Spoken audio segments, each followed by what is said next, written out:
The jazz age was loud, glittering, and lawless. Behind the roaring music and champagne-soaked nights, darker secrets pulsed through the smoke-filled speakeasies and private hotel rooms. Just as the world gasped when Chris Brown's assault on Rihanna shattered the illusion of glamorous celebrity love, the 1920s exposed a similar truth. Behind the glamorous veil of jazz, power and intimacy often collided in brutal, scandalous ways. Politicians, flapper icons, and jazz kings lived double lives, celebrated in public, yet hiding shocking affairs, violent passions, and filthy pleasures. These were stories so raw, so unspoken, that they've been buried for a century. Tonight, we dig them up, exposing the weirdest sexual stories of America's jazz age and their terrifying echoes today. When Chris Brown's assault on Rihanna shocked the world, it tore away the glittery mask of celebrity romance. The jazz age had its own echoes of that horror. Behind the glamour of flappers and jazz clubs, intimacy turned violent, twisted into scandalous tales of dominance, betrayal, and raw humiliation. The jazz age sparkled with sequins, champagne, and syncopated rhythms, but glitter has always hidden bruises. Just as Rihanna's face once revealed the violent truth behind Chris Brown's chart-topping fame, the 1920s carried stories of women who danced in feathers by night and nursed wounds by dawn. Flappers, celebrated as icons of freedom, often found themselves prey to predatory men who wielded power like a weapon. Private diaries uncovered from women in New York and Chicago recount whispered rumors of musicians who beat their lovers behind locked dressing room doors. Letters seized by police during morality raids revealed that some of the most famous jazz performers controlled women not with love, but with fists, threats, and scandalous secrets. The contradiction was stark. Public adoration mixed with private horror. And much like the fan base that once excused Chris Brown's actions, crowds in the 1920s cheered their idols, blind to the cries silenced backstage. History doesn't repeat itself. It performs the same dark tune in a different key. And the jazz age knew that tune all too well. Inside speakeasies, every drink carried the thrill of rebellion. Every kiss in the corner, a brush with danger. But within those smoky rooms, promises were broken as often as bootleg bottles shattered on the floor. Court records from Chicago's vice raids reveal shocking testimonies. Women dragged into basements beneath jazz clubs, coerced into silence, their cries drowned by the pounding brass upstairs. A parallel emerges to Chris Brown's scandal, the betrayal of trust when love turned violent. In the 1920s, women who dared to accuse powerful men risked everything. The justice system laughed at them, much like online trolls once mocked Rihanna for staying. Reports in newspapers of the time framed women as reckless party girls, suggesting they invited their fate by stepping into those forbidden clubs. Yet beneath the haze, their stories speak of broken ribs and broken faith, of whispered alliances between police and club owners who erased their suffering.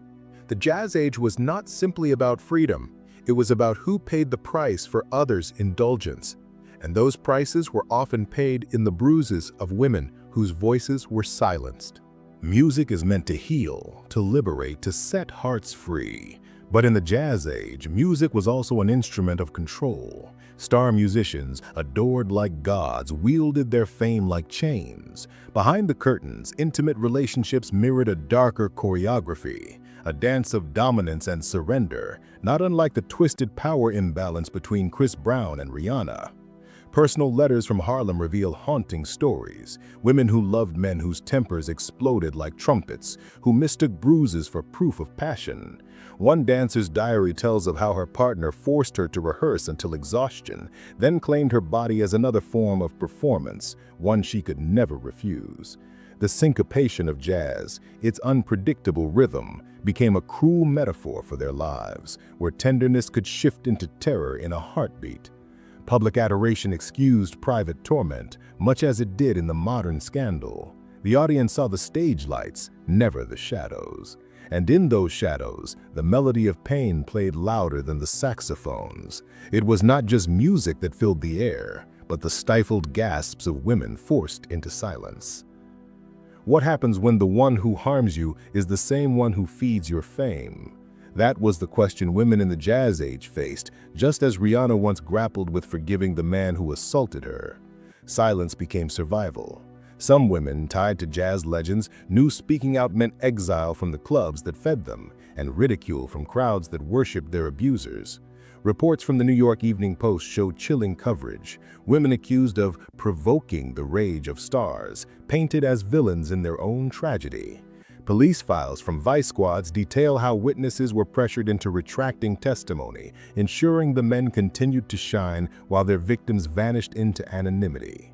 The cruelest irony: these women's faces still smiled on the covers of club posters, their bruises powdered over, their anguish invisible. Just as social media once forced Rihanna to relive her trauma in every comment thread, women of the 1920s lived trapped between exposure and erasure. The spotlight was both their prison and their mask, hiding the truth of intimate violence under a canopy of music and glamour. The jazz age taught us that bruises can hide under sequins, and silence can echo louder than applause. Chris Brown and Rihanna's scandal was not new. It was history revisited. But what if seduction itself became the weapon? The next story reveals a scandal where pleasure turned into terrifying control. When Harvey Weinstein's scandal erupted, it shattered the illusion of Hollywood's golden gates, exposing coercion hidden behind contracts. The jazz age carried its own casting couch, hidden in smoky rooms where fame was bartered for flesh. Behind the velvet curtains, ambition was currency, and predators controlled the exchange. The jazz age promised women freedom, independence, and adventure. Flappers danced with bobbed hair and bold lips, while speakeasies offered them stages to shine. But behind those dazzling lights, the same dark bargain emerged: opportunities traded for submission. Just as Harvey Weinstein lured women with promises of stardom, club managers, theater owners, and band leaders in the 1920s exploited desperate dreamers. Letters uncovered in Paris archives revealed chilling accounts. Dancers pressured into private rehearsals. Singers told that one night of compliance meant weeks of bookings. One nightclub performer described being trapped in a manager's office, told that her career depended on obedience. This was the jazz age version of Hollywood's casting couch. Even police records from New Orleans documented raids where young women testified they were coerced to perform, not just on stage, but also in back rooms. Newspapers dismissed these stories as moral panics, much as Weinstein's victims were once silenced with ridicule. The contradiction of the jazz age shines here, an era where women fought for liberation, but were often trapped in chains invisible to the crowd. The cabaret became both dream and nightmare, where laughter masked the price of ambition. The power Weinstein wielded through contracts and roles mirrored the jazz age's contracts etched in whispers and touch. During the 1920s, cabaret singers and dancers signed agreements that seemed innocent: exclusive bookings, guaranteed appearances, but many of those papers became tools of coercion. Buried within fine print, club owners secured absolute control. A diary from a Berlin dancer describes how a single signature locked her into a cycle of humiliation. She was required to attend private sessions with the manager before each contract renewal. Failure meant public disgrace, replacement, and starvation. Her words echoed across time: "Ink is only as binding as the body they claim alongside it." Historians note that the hunger for success was as intoxicating as champagne. Women faced a cruel choice: surrender autonomy or vanish from the stage. Weinstein's actresses signed deals that bound them to silence. Jazz-age women signed contracts that shackled their freedom in other forms. Court archives show lawsuits dismissed with laughter, judges mocking women for pursuing indecent work. The law refused to protect them, reinforcing the power imbalance. These contracts were not about legalities, they were cages. In both Weinstein's Hollywood and the jazz age cabarets, ambition became a trap woven with ink and intimacy. One of Weinstein's sharpest weapons was silence, purchased with settlements, threats, and fear. The jazz age used the same script: only its stage was smaller. Women who dared speak risked exile from their careers, ridicule in the press, and even violence. A Chicago newspaper clipping from 1925 exposed one such scandal. A singer who accused a powerful bandleader of forcing her into intimacy was smeared as unstable and promptly blacklisted. Within weeks, she disappeared from the city's music scene, her name erased. Eyewitnesses recounted how envelopes of cash moved through hands, ensuring silence prevailed. Club owners collaborated with police to suppress reports. Testimonies reveal women were threatened with fabricated charges of prostitution if they exposed what happened behind closed doors. Just as Weinstein bought silence with settlements, Jazz Age predators purchased anonymity with bribes and intimidation. One French cabaret singer's letter told of how she endured abuse for years, convinced that speaking up would destroy her. She wrote, "Better to bleed unseen than be shamed in the spotlight." That phrase could echo from 1925 or 2017. Silence became a weapon, passed from predators to protectors. And history proves that when silence is currency, justice is always bankrupt. Weinstein's victims often confessed the hardest part wasn't the assault, but the shame of being bound to the man who opened doors to fame. The Jazz Age carried the same contradiction. The very men who exploited women were also the gatekeepers to their dreams. Historical accounts from London music halls show that young performers often clung to abusers because leaving meant losing everything. One dancer wrote in her journal that she felt cursed with gratitude, trapped in twisted loyalty to the man who both harmed and employed her. Club posters from New York show women smiling in glittering costumes, their faces hiding the reality of coercion backstage. Just as Weinstein's actresses walked red carpets beside their tormentor, Jazz Age performers endured applause with masks of forced joy. The darker irony? Audiences adored the glamour, never questioning the invisible chains binding those women to the stage. Fame was intoxicating, but its cost was submission.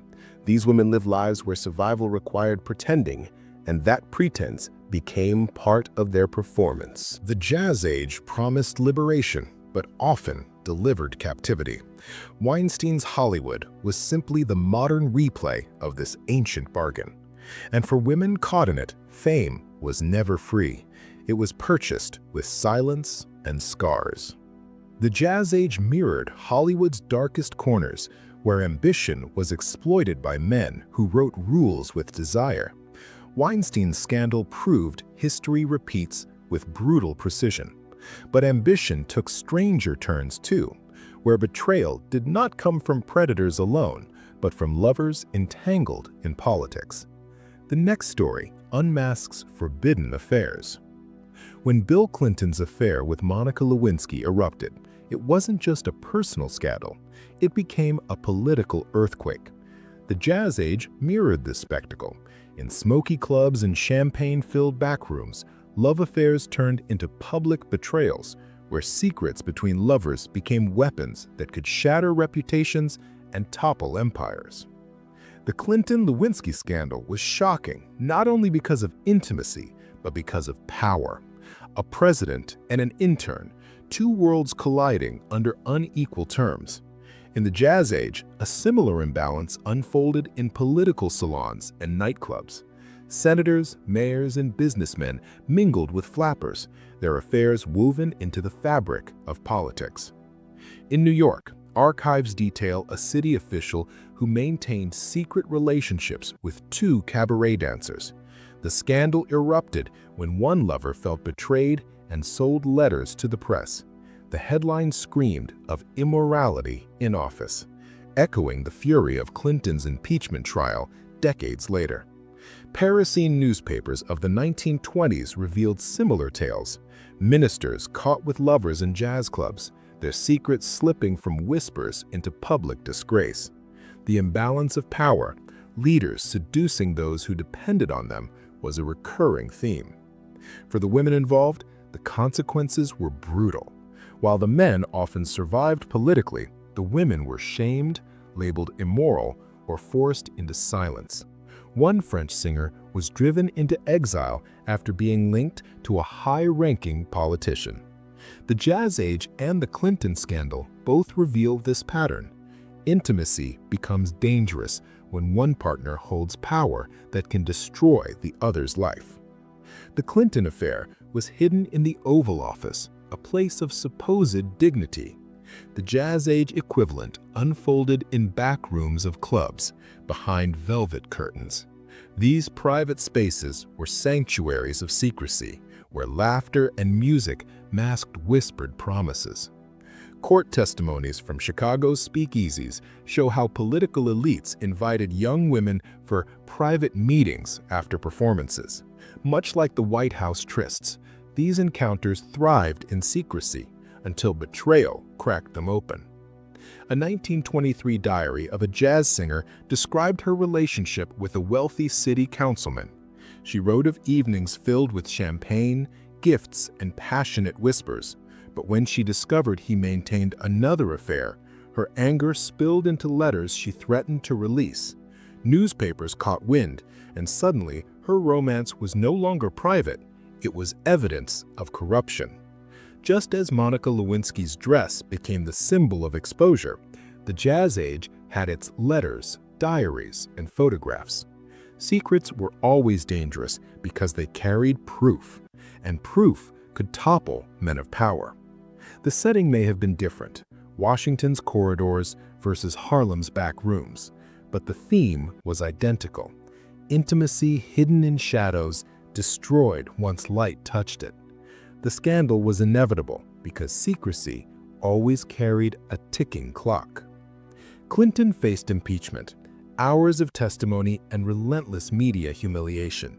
Monica Lewinsky was ridiculed, mocked, and reduced to a punchline. In the Jazz Age, women bore the harshest punishment when scandals broke. When affairs between politicians and entertainers were exposed, it was rarely the men who paid the price. A famous French dancer, caught in an affair with a government minister, became the subject of mocking caricatures in Parisian magazines. She was labeled a seductress, her career destroyed. The minister resigned briefly, only to return to politics months later. Newspapers of the 1920s thrived on salacious details. Much like the endless late-night jokes about Lewinsky, Jazz Age tabloids portrayed women as conniving temptresses, while men were painted as victims of irresistible beauty. One performer wrote bitterly, "He lost nothing but his seat in Parliament. I lost my life." The Clinton scandal revealed similar injustice. He continued as a statesman. She endured decades of ridicule. The Jazz Age made its women scapegoats, condemning them to exile or obscurity. In both eras, the public punishment was harsher than the private act. Scandals revealed not just personal failings, but society's cruelty. Power excused men, while shame devoured women.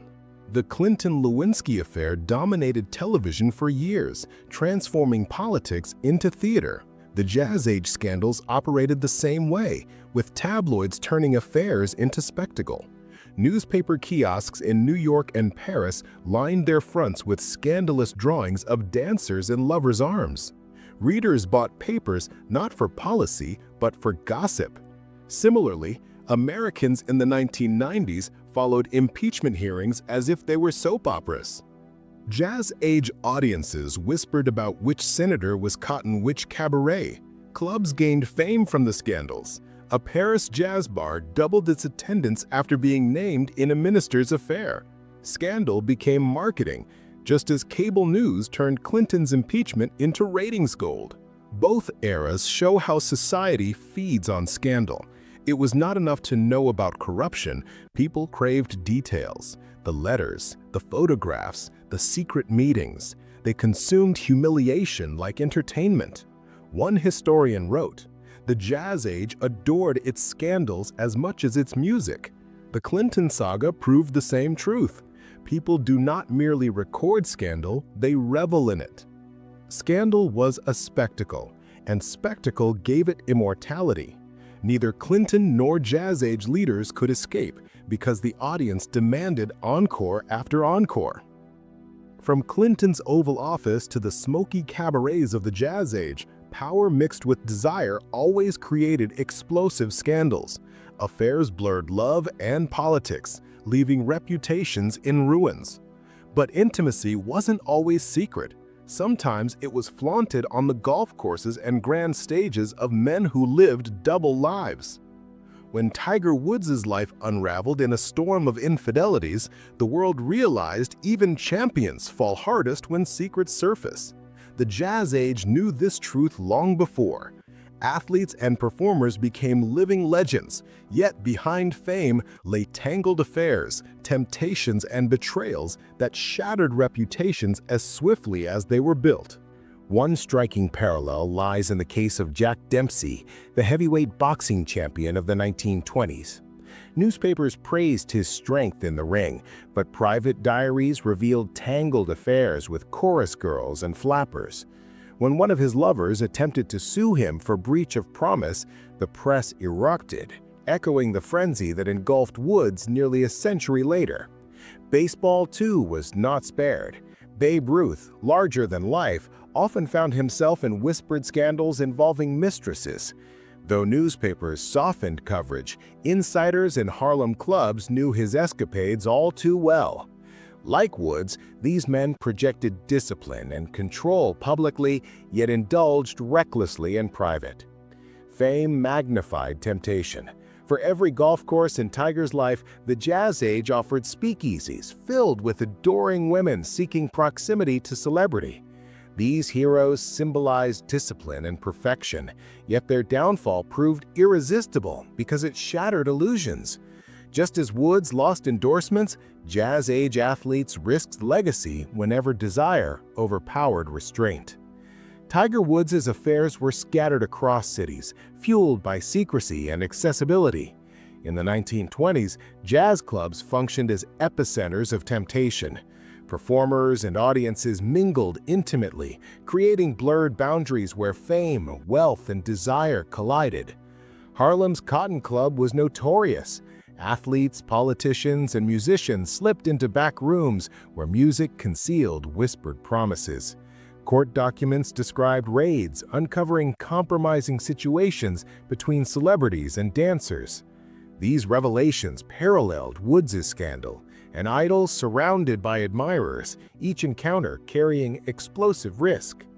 A diary of a New Orleans clarinetist recalls seeing a star athlete arrive nightly with a different woman. "The club's lights hid him," she wrote, "but the whispers followed everywhere." Similarly, Woods thought his fame offered protection until tabloids uncovered every secret, just as Jazz Age journalists exposed athletes' indiscretions. The allure of jazz clubs was irresistible. Flappers embodied freedom, rejecting old morals, their short dresses and bold speech a direct challenge to tradition. To powerful men, they symbolized liberation. To society, they symbolized scandal. When affairs surfaced, the performers bore the shame, while men, like Woods decades later, faced delayed consequences. The siren call of nightlife drew even the most disciplined into chaos, showing how public success rarely matched private choices. When Tiger Woods' affairs were revealed, his reputation collapsed overnight. The world that once adored him now mocked him.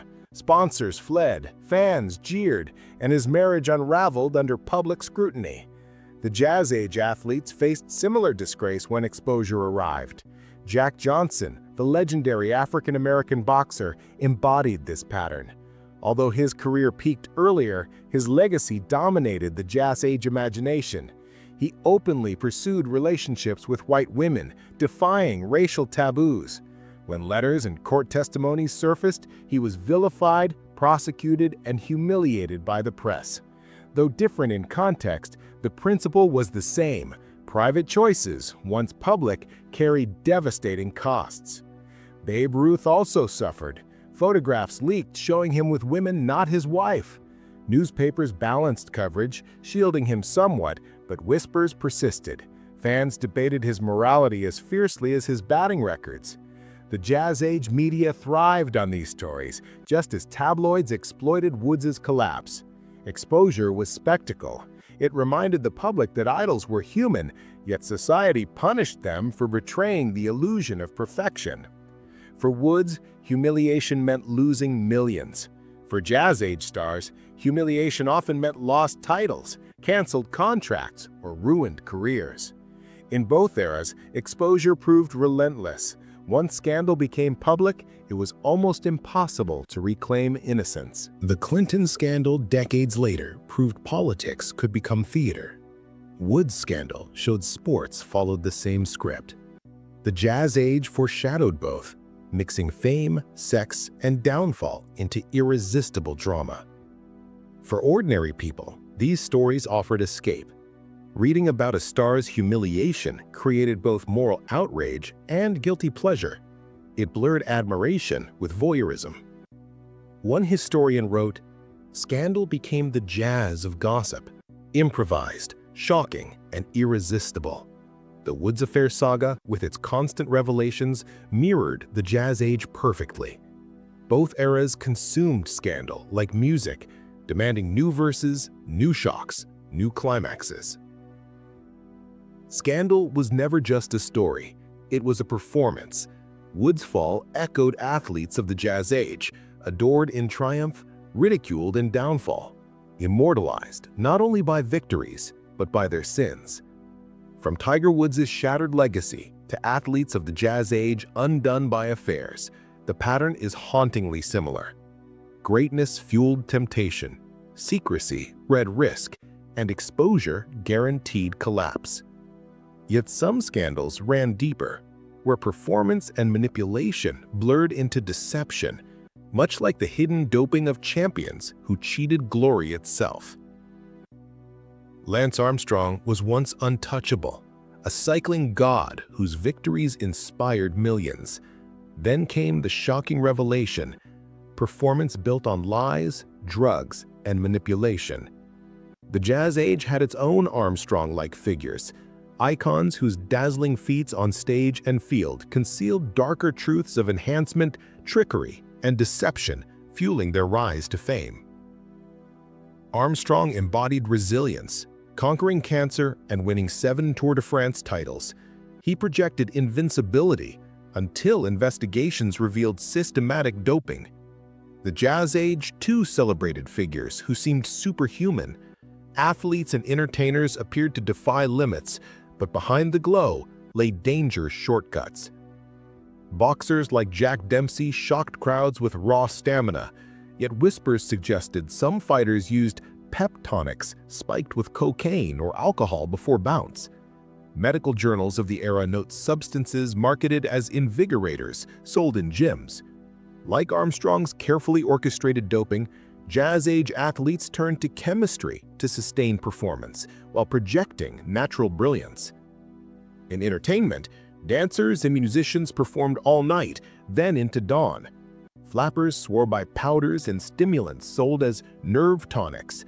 A 1926 diary of a cabaret violinist admitted, "We did not sleep, only sipped powders that burned the throat but lit the body like fire." Armstrong's legacy collapsed when his myth of invincibility was revealed as fraud. Similarly, Jazz Age legends risked exposure if the public discovered their reliance on enhancements. Both eras prove society demands superhuman heroes, but punishes them when the illusion is shattered. Armstrong's doping was not casual. It was organized, systematic, and hidden by a network of doctors and enablers. The Jazz Age had its own covert systems protecting stars. Clubs, managers, and promoters shielded performers while profiting from their enhanced reputations. Records from Chicago speakeasies reveal bar owners supplying entertainers with liquid courage, often containing morphine derivatives. Singers performed night after night, stamina boosted by these concoctions.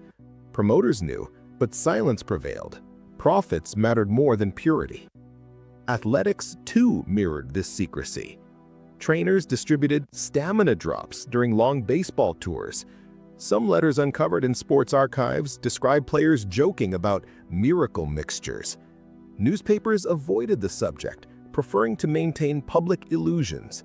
Just as cycling officials long ignored Armstrong's suspicious dominance, Jazz Age leaders allowed deception because it fueled ticket sales. Whispers turned into scandals only when insiders exposed the truth. Armstrong's former teammates testified, unraveling his empire. Likewise, a 1927 court case against a Harlem club revealed testimony from dancers describing forced stimulant use. The system collapsed under exposure. Both eras show how deception was never individual. It thrived within structures protecting fame and wealth. Heroes rarely acted alone. Behind every Armstrong was a machine built to conceal the truth. Armstrong's disgrace was monumental. Stripped titles, lost endorsements, and a reputation destroyed forever. His downfall mirrored jazz-age stars whose scandals ruined them overnight. A boxer once hailed as the unbreakable man collapsed mid-fight in 1928.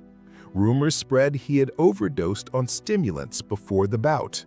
Newspapers that once adored him now mocked his false strength.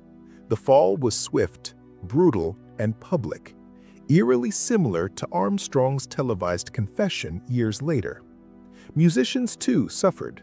A trumpeter, praised for marathon performances, was discovered collapsed backstage, surrounded by vials of powders.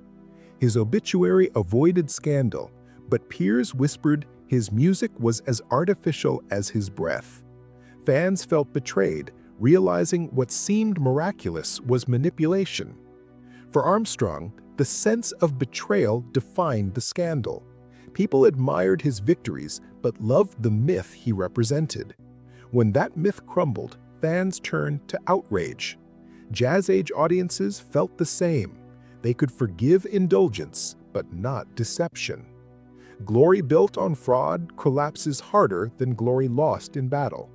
Armstrong's disgrace echoed loudly because it reminded society that no idol is immune to corruption. The Jazz Age had already written that story, one of meteoric rises, intoxicating illusions, and devastating falls from grace.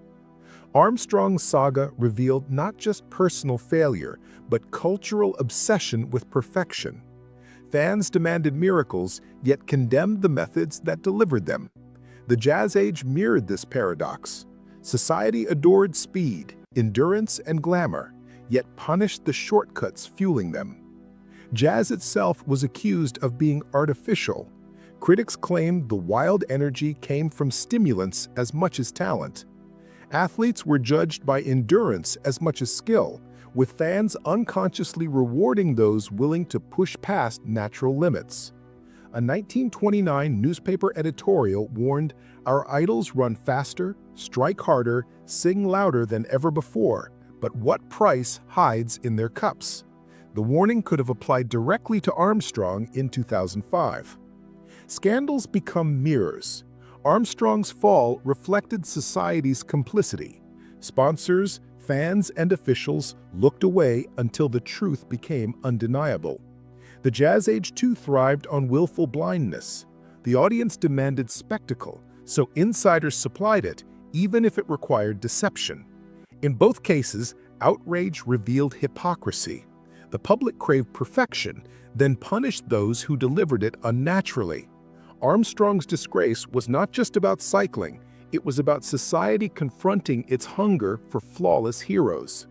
The Jazz Age scandals remind us this paradox is nothing new. Desire and deception dance together, each feeding the other. Armstrong's destroyed empire to Jazz Age stars undone by secret enhancements, the lesson is brutal. Deception cannot remain buried forever. Illusions may thrill audiences, but when truth emerges, admiration flips to rage. Yet, scandals of love, betrayal, and obsession cut even deeper, just as the story of Paris Hilton revealed. Paris Hilton's leaked tape turned humiliation into empire, transforming private scandal into global fame. In the Jazz Age, women and men similarly weaponized sexual exposure to gain notoriety, fortune, or survival. What society condemned in whispers, others flaunted for power. Fame and shame blurred, just as Paris Hilton proved. Paris Hilton seemed ruined when her private tape leaked in 2003. Yet instead of vanishing, she leveraged humiliation into stardom, flipping scandal into currency. Jazz Age figures pioneered similar strategies. When whispers of forbidden affairs or wild behavior surfaced, some turned exposure into empowerment rather than downfall. Flapper icons like Clara Bow faced endless rumors of sexual escapades. Letters and gossip columns described her as the girl who never said no. Instead of hiding, Bow leaned into the persona. Her scandal fed her fame, making her it-girl status unshakable. Likewise, nightclubs often promoted performers by exaggerating rumors of promiscuity. A dancer labeled immoral might sell out shows precisely because of the notoriety. Newspapers condemned while audiences flocked. Paris Hilton's fame showed that shame could be alchemized into branding. Similarly, Jazz Age stars realized public scandal created mystique, fueling ticket sales and magazine covers. Exposure became a weapon wielded by those bold enough to endure judgment. Scandal, when embraced, inverted power. Paris Hilton demonstrated this in the digital age, but the Jazz Age revealed the formula a century earlier. What should have silenced women instead made them unignorable. Hilton's tape spread like wildfire because the public could not look away. Voyeurism has always fueled scandal. The Jazz Age brimmed with similar hunger to glimpse the private lives of stars, often tinged with erotic curiosity.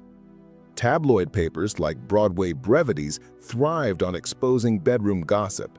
Headlines hinted at illicit flapper parties, orgies in Harlem, and hidden affairs between married stars. Readers devoured every line, drawn not by artistry, but by prurience. Court cases added fuel.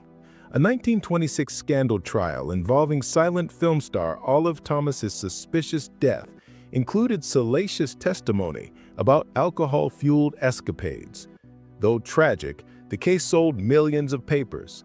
The public appetite was not for justice, it was for titillation. Paris Hilton's scandal revealed the unchanged nature of voyeurism. In 2003, the internet amplified what newspapers had once done, turned private lives into commodities. Jazz Age readers, like modern viewers, rationalized their consumption as curiosity, though it was driven by desire. The public gaze was both destructive and lucrative. Hilton turned it into profit.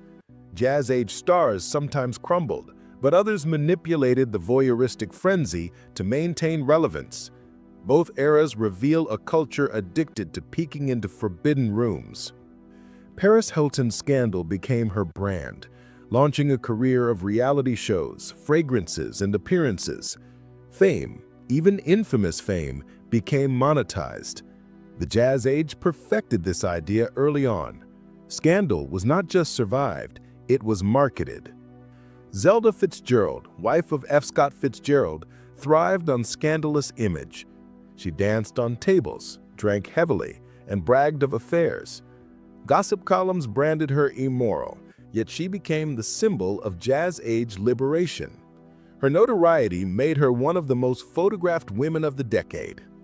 Harlem cabaret culture also commodified scandal. Clubs used risque reputations as advertisements. Flyers promised wild nights and sinful rhythms. Patrons paid precisely because of the illicit aura. Paris Hilton's brand arose from a similar equation. Shame converted into spectacle. Spectacle converted into profit. Once her tape circulated, she leaned into the phrase "famous for being famous," proving infamy itself could generate endless streams of wealth. Jazz Age performers lacked today's media machinery, but they pioneered scandalous marketing. The formula worked then as it does now. Scandal equals visibility. Visibility equals profit. Hilton simply magnified what Jazz Age icons discovered, that notoriety sells better than respectability. Paris Hilton's scandal highlighted double standards. Her male counterpart faded while Hilton bore the brunt of ridicule. Yet she rebuilt herself into a powerhouse. Jazz Age women faced the same paradox. Condemned for sexual boldness, they also found themselves elevated precisely because of it. Josephine Baker scandalized Paris with her near-nude performances. Critics called her vulgar, yet she became one of the highest-paid entertainers in Europe. Her erotic image both trapped and enriched her, just as Hilton's brand both mocked and enriched her. Meanwhile, jazz-age men often escaped harsher judgment. Male actors caught in affairs were labeled charming rogues, while women were fallen. Hilton's resilience reflected Baker's courage. Both turned stigma into stardom. But the price was steep. Baker constantly fought racialized fetishization. Hilton spent years battling the label of bimbo forced onto her. Scandal provided opportunity, but it never freed them from scrutiny. Both eras reveal the cruel paradox: women condemned yet consumed, mocked yet adored. The public craved their daring, then punished them for it. Hilton's survival strategy echoed the resilience of jazz-age icons, weaponizing shame until it turned into currency. From Hilton's reinvention to Baker's triumph, scandal proved to be double-edged, destroying reputations while creating empires. Exposure brought power, but always at a cost. And as Hilton showed, survival required boldness. Yet no scandal matches the tragic complexity of a star controlled, silenced, and imprisoned. Britney Spears herself. Britney Spears fought for years against a system that silenced her, stripping her of autonomy while profiting from her fame. During the jazz age, many women endured similar fates, controlled by managers, husbands, or studios who dictated every aspect of their lives. Desire was theirs, but freedom was not. Britney Spears' conservatorship was presented as protection, guardianship for her own good. Yet behind this disguise, it was control. Her money, career, and even personal choices dictated by others. The jazz age knew the same trick, with powerful men cloaking domination as guidance. Many jazz singers were bound by contracts that left them little more than property. Florence Mills, celebrated Harlem star, faced managers who controlled her pay, appearance, and even where she could perform. Publicly, it was to protect her image. Privately, it was about power. Film studios treated silent actresses no differently. Executives claimed to save women from scandal by monitoring their every move. In truth, they demanded loyalty and obedience, often coercing women into affairs under the guise of protection. Britney Spears' fight resonates because it exposes how systems of control hide behind paternal language. In the jazz age, women risked their reputations if they resisted, just as Spears risked her career. Autonomy was a threat to those who profited from dependence. Whether in 1925 or 2005, control dressed itself as care. Women learned the brutal truth.